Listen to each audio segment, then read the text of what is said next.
আসসালামু আলাইকুম, আশা করি সব ভালো আছেন। আমি মাঝে মধ্যে ভালো আছি। তো এখন আর সকাল সকাল উঠে আমাকে সারা লিয়ে এসেছে নারায়ণগঞ্জ জেলা জজ দ্বারা আদালতে আদালতে ওনার আজকে মামলার একটা রায় আছে।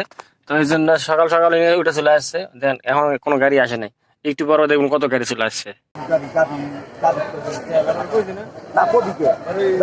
বলেন নাই, বলছেন দাঁড়ান দাঁড়ান একটা মানে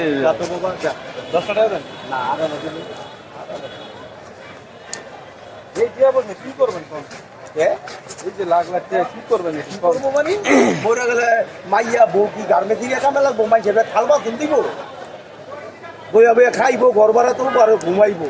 কইতো না রে আবার চুপ মারানির মতো মদ পানি মাগি চুপদা আমাকে সাগরের আমার দিয়ে গেছে বেশি অংশ ওঠে এবার আয় সলমান দেখা যায় আয় আমার বাড়ি 3টে এবার ভাড়া থাকে। মাইয়া 3টা গার্মেন্টসে কাম করে, বউ কাম করে, বেড়া চুপ মারা 3টা বিয়া করতে মরে গেছে ড্রাইভার নামে। সালাম আলাইকুম। কোনো বালা নিয়ে একটা কথা মনে হয় একটা ভাড়া নিতে রেনে বইয়া থাকবি, এই ভাবি আইব তারপর ভাড়া নিয়ে 18 মনে কর 80 টাকা দিলি 80 টাকা দিলি।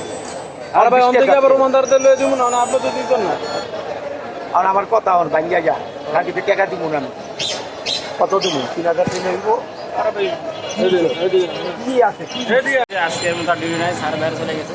স্যার এখানে স্কোয়ার যে গাড়ি থাকতে সেই গাড়িটা নিয়ে গেছে, আর আমি এখানে বসে আছি এই পাগলারে নিয়ে। তো দেখা যাক আজকে বসে ডিউটি নাই, তাড়াতাড়ি শেষ হবে। গাড়িটা ধুয়ে ফেলে দিলাম, যেহেতু আর বিকেলে ডিউটি নাই, আর সন্ধ্যার পর চলে যাবো বাসায়। তো একদম একবার ধুয়ে একবার সাবান শ্যাম্পু দিয়ে ধুয়ে একবার চকচক করে ফেলে দিলাম। একই ডিউটি করে তো ধোয়ার ভিডিও কী করবো, আমি এই শেষে করলাম আর কি। তো স্যার আমার স্কোয়ার নিয়ে চলে গেছে।